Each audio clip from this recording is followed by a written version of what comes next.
मैं जन्नत किसके कदमों के नीचे है?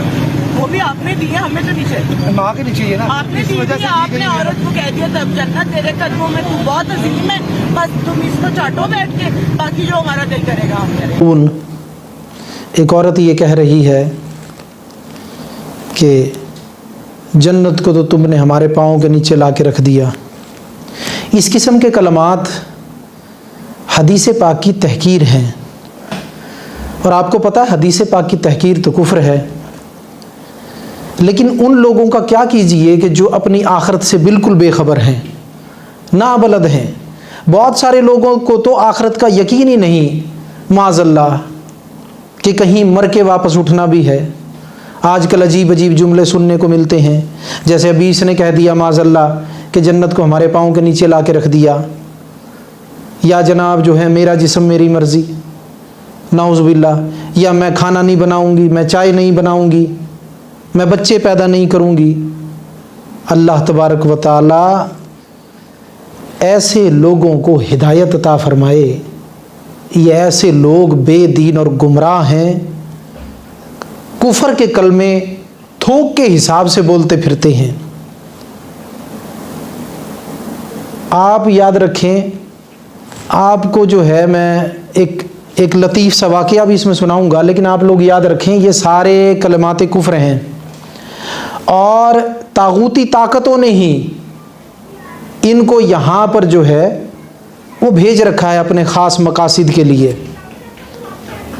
इनका काम पता कैसा है? आपने देखा होगा, अक्सर मोबाइल पे नज़र से गुज़रते हैं, साल में एक दिन जो आता है उस पे जो है प्ले कार्ड उठा उठा के कुछ औरतें भी और कुछ जो है वो अजीब से लोग भी, मर्द भी, अजीब किस्म के मर्द होते हैं, वो भी उनके साथ प्ले कार्ड लेके खड़े होते हैं और वो अल्लाह की बगावत का ये मजमा इकट्ठा करते हैं और बगावत के जुमले बोलते हैं, जो सरासर ना सिर्फ इस्लाम के ख़िलाफ़ हैं बल्कि इंसानियत के ख़िलाफ़ भी हैं।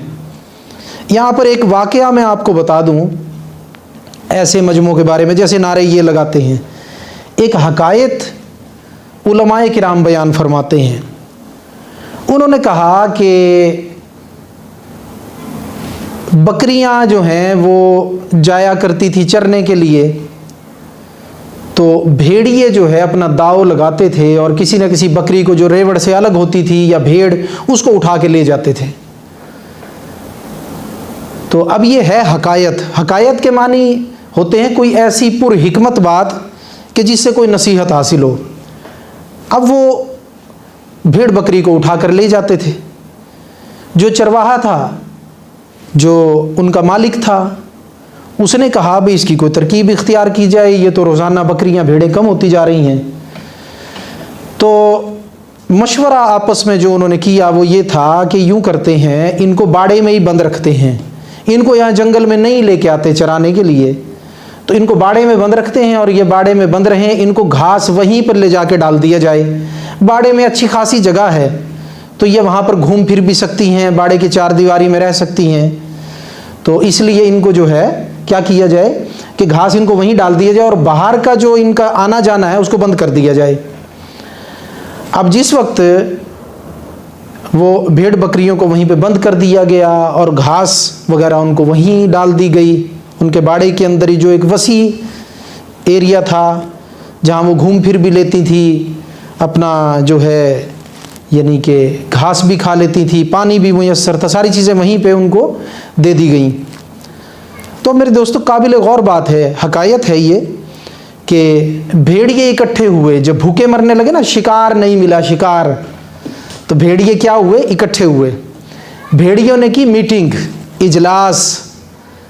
तो भेड़ियों का जो बड़ा था वो मौजूद है, उसने कहा इस चीज़ पे मशवरा करो आपस में। अब बकरियां तो आती नहीं, जब आती थी तो खाने को कुछ ना कुछ मिल जाता था, कोई ना कोई चीर फाड़ हम कर लेते थे, तो अब चीर फाड़ कैसे करें? अब तो बाड़े से ही बाहर निकलना रोक दिया गया है। तो भेड़ियों ने मशवरा किया कि अगर मालिक को कहेंगे तो मालिक तो नहीं मानेगा, क्योंकि तो समझ बूझ वाला ना, उसे तो पता है कि ये क्यों कह रहे हैं। खुद बकरियों भेड़ों को ही मुतवज्जो करो और उनको अपने हुकूक का एहसास दिलाओ। किस चीज़ का? हुकूक का एहसास, कि बाहर चरना ये तुम्हारा हक था, तुम्हारा हक जो है वो सल्ब कर लिया गया है, और तुम्हारा हक जो है वो छीन लिया गया है तुमसे, तुम्हारी आज़ादी तुमसे छीन ली गई है, तुम्हारी आज़ादी तुमसे छीन ली गई है, लिहाजा अपनी आज़ादी के लिए आवाज़ बुलंद करो। जब ये मशवरा हो गया तो अब भेड़िए बाड़े के बाहर पहुंच गए। रात को बाड़े के बाहर से बकरियों को कहा कि बकरियों, भेड़ों, तुम्हारी आज़ादी छिन चुकी है, तुम्हें 4 दीवारी में कैद कर दिया गया है। समझ तो गए होंगे आप, ये जुमले उसी मजमे में बोले जाते हैं, भेड़ियों वाले जुमले। और बोल कौन रही हैं? जो खुद शिकार हैं। तो अब क्या कहा कि तुम्हारे हुकूक छीन लिए गए हैं, तुम्हारी आज़ादी सल्ब कर ली गई है, लिहाजा अपने हुकूक के लिए आवाज़ उठाओ। बकरियों, भेड़ों, तुम मुजाहिरा करो, तुम आवाज़ उठाओ, अपने मालिक को कहो कि वो तुम्हें तुम्हारा हक दे, तुम्हारी आज़ादी दे। अगर वो आज़ादी नहीं देता तो बाड़े से बाहर निकलने की कोशिश करो, अपनी आज़ादी उसे छीन लो। तो जब बकरियों को ये बात की तो बकरियां चूंकि भेड़ियों जितनी अकल तो नहीं ना रखती कि उन्हें समझ में हो कि भेड़िए तो अपने दांव में हैं, उन्हें ये बात समझ में ना आई। तो इधर वो कह के चले गए, उधर जो है फिर सुबह को उन्होंने वो अपनी आवाज़ें बुलंद करना शुरू कर दी कि हमें हमारे हुकूक दो, हमें आज़ादी दो, हमें 4 दीवारी से बाहर निकलने की इजाज़त दो, हमें खुला फिरने की इजाज़त दो, हमारी आज़ादी सल्ब कर ली गई है। जब ये आवाज़ें उन्होंने लगाना शुरू की और वो उनकी बातों में आके खामोश ही नहीं हो रही थी, तो मेरे दोस्तों बाड़े के मालिक ने आकर समझाया कि ये रात को जो तुम्हें भेड़िए तजवीज़ दे गए हैं ना, ये अपने दावों के लिए दे गए हैं। ये जो शिकार नहीं मिलता ना उनको, तो तुम बाहर निकलोगी तो शिकार बनोगी, तो इसलिए तुम्हें वो ये तजावीज़ दे गए हैं, ये तुम्हें सिखा गए हैं कि तुम आज़ादी मांगो। तुम याद रखो, ये आज़ादी तुम्हारी जो बाड़े के अंदर है, यही आज़ादी तुम्हारी असल आज़ादी है, यही तुम्हारी सलामती है। जब तुम बाहर निकला करती थी तुम्हें वो अपना शिकार बनाते थे, अब उनको खुराक नहीं मिल रही, वो चीर फाड़ नहीं कर सकते, अब उन्हें शिकार नहीं मिल रहा। तो शिकार नहीं मिल रहा इसलिए वो तुम्हें बाहर निकालना चाहते हैं ताकि तुम्हें अपना शिकार बनाएं। तो ये आज़ादी तुम्हें काफ़ी है जो तुम्हें बाड़े में दी गई है। तो मेरे दोस्तों, ये हकायत बिल्कुल फिट बैठती है इन लोगों के ऊपर।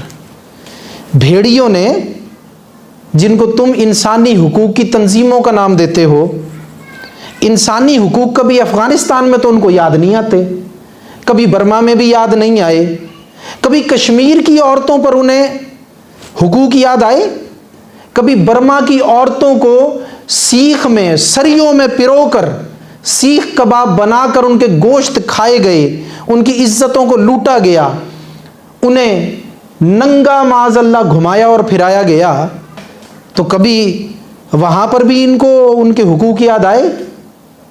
ये यहीं क्यों इनको हुकूक याद आते हैं? दरअसल इनका एजेंडा ये है, ये दुनिया की औरतों की फलाहो बहबूद नहीं चाहते, ये दुनिया की औरतों को आज़ाद करना चाहते हैं ताकि वो 4 दीवारी से बाहर निकलें। ख़ास तौर पर मुसलमान की बेटी और बहन को ये बाहर निकालना चाहते हैं ताकि जब वो बाहर निकलेगी फिर उसको अपना शिकार बनाएंगे, फिर उसको अपना शिकार बनाएंगे। ये असल जो कहानी है वो शिकार की है। जो 4 दीवारी में है वो तो शिकार नहीं बनेगी। जो 4 दीवारी के अंदर है मेरे दोस्तों, और 4 दीवारी में अपने बाप, भाई या अपने शौहर या अपने बेटे की कफालत में रह रही है, उसको काफ़ी वाफ़ी रिज्क घर में मिल रहा है, तो वो कैसे बाहर निकलेगी? जब बाहर नहीं निकलेगी तो फिर शिकार कैसे करेंगे? तो उसको बाहर निकालना ज़रूरी है, उसे ये एहसास दिलाना ज़रूरी है कि चार दीवारी में तुम कैद हो। हालांकि चार दीवारी ये औरत का तकद्दुस है, चादर औरत का तकद्दुस है। इस चार दीवारी के अंदर ही औरत की हकीकी आज़ादी है, सलामती वाली आज़ादी, सलामती वाली आज़ादी। तो इसलिए इन औरतों को चाहिए कि भेड़ियों की तजवीज़ों को समझें, ना कि भेड़ियों की ज़ुबान बोलना शुरू कर दें। आज तो कई आई हुई है ना भेड़ियों की ज़ुबान बोलने के लिए, खुद भी मिसले भेड़िया बनी हुई हैं, लेकिन हकीकत में शिकार हो चुकी हैं।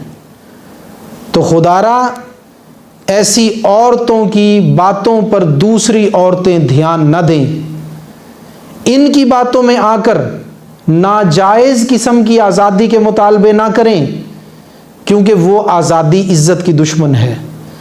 तो इसलिए ऐसी औरतें जो कुफ्रिया कलमात बोलती हैं, ऐसी औरतों को कोई पजीराई माशरे में ना दी जाए, इनकी बातों को ना सुना जाए, इनकी बातों पर अमल ना किया जाए, इनके मजमों में शरीक ना हुआ जाए। तो क्या होगा, कुछ साल ये मजमे करेंगे, उसके बाद अपनी मौत आप मर जाएंगे। अगर इनके साथ मुसलमान औरतों ने ताउन किया तो ये बढ़ते जाएंगे। तो इसका हल है अदम ताउन। अब हाथ से तो ऐसी मजमों को नहीं ना रोका जा सकता, हम तो अवाम हैं, क्योंकि गवर्नमेंट के अंदर भी अक्सर अनासिर इन्हीं के साथ होते हैं। तो हम क्या कर सकते हैं इस मामले में? तो हम माशरे को अदम ताउन की अपील कर सकते हैं कि आप इनका साथ ना दें, और दूसरे हम इनकी मजम्मत कर सकते हैं, इनकी बातों की जो गलत बातें हैं उनको उजागर करके लोगों को बता सकते हैं। तो इसलिए मेरे दोस्तों, अदम ताउन की पॉलिसी सलामती की पॉलिसी है। अल्लाह तबारक व तआला शैतान के इन फितनों से हमें महफूज फरमाए।